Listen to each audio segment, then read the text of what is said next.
உங்க விருப்பப்படி life partner கிடைக்கணும்னா கீழே இருக்கிற லிங்கை கிளிக் பண்ணுங்க. உடனடியா ஃப்ரீயா ரெஜிஸ்டர் பண்ணுங்க.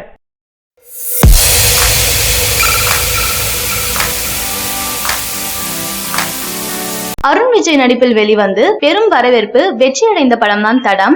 இந்த படத்தின் வெற்றியை கொண்டாடும் விதமாக அண்மையில கூட படக்குழு கேக் வெட்டி மகிழ்ந்த புகைப்படங்கள் சமூக வலைதளங்கள்ல வைரல் ஆகி வந்தது. தற்போது வரை இந்த படம் திரையில் வெற்றிகரமா ஓடிட்டு இருக்கு. இந்த படம் தமிழ் சினிமாவில் பெஸ்ட் த்ரில்லர் படம் என்று எல்லோராலும் கூறப்பட்டு வருது. அதாவது இந்த படத்தில் அருண் விஜய் இரட்டை வேடத்துல நடிச்சிருக்காரு. அவரின் நடிப்பு, வசனம் அனைத்தும் ரசிகர்களை ரசிக்க வச்சிருக்கு. இதனால இந்த படத்திற்கு இன்னும் வரவேற்பு வந்து கொண்டுதான் இருக்கு. இந்நிலையில தடம் படத்தின் படப்பிடிப்பின் போதுதான் அருண் விஜய்க்கு மணிரத்னம் படத்தின் வாய்ப்பு கிடைத்ததாம்.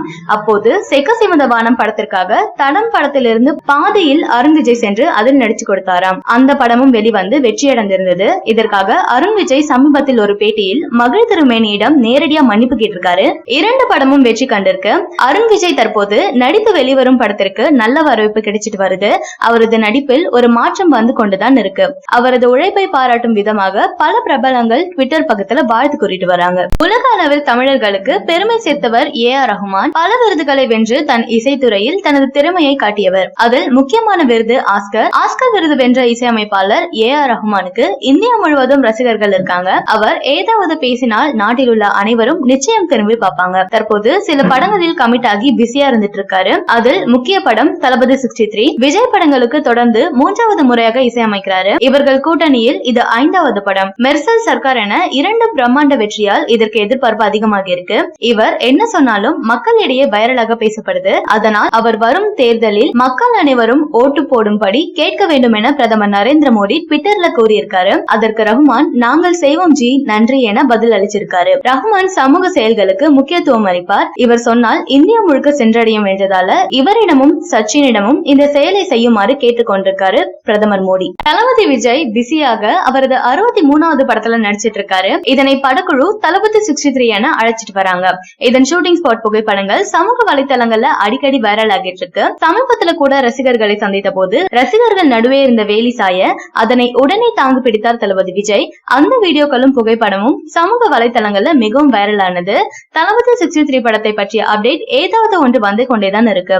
தற்போது புதிய தகவல் கசிந்திருக்கு. அதாவது விஜய் இந்த படத்தில் பாட இருக்காராம். அதுவும் கானா பாடலாக இருக்கும் என தகவல் வெளியாக இருக்கு. இந்த தகவல் எந்த அளவிற்கு உண்மை என்பது தெரியல. ஆனால் கானா பாடல் இந்த படத்தில் இருப்பது உறுதி. இந்த பாடலை விஜயுடன் சூப்பர் சிங்கர் ஜூனியர் நிகழ்ச்சியின் மூலம் பிரபலமான பூவையார் தெரிவிச்சிருக்காரு. இவரும் தளபதி விஜயும் பாடும் காட்சி இருக்காம். இந்த பாடலை தளபதியும் பாடி நடிச்சும் இருக்காராம். நீண்ட வருடமாகவே AR ரஹ்மான் இசையில் தளபதி விஜய் பாட வேண்டும் என்ற ஆசையை ரசிகர்கள் வெளிப்படுத்திட்டு வராங்க.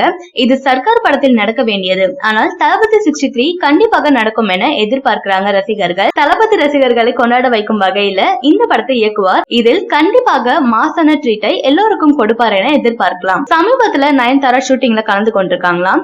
சென்னையில் தொடர்ந்து ஒரு வாரம் ஷூட்டிங்கும் அடுத்த கட்ட படப்பிடிப்பில் தொடர்ந்து நடிக்க இருக்காங்களாம். இவர் இந்த படத்திற்காக 45 நாள் கால்ஷீட் கொடுத்திருக்காங்களாம். மெர்சல் படத்திலேயே நயன்தாராவை நடிக்க வைக்க முயற்சி செய்தார் அட்லி. ஆனால் நடக்கல.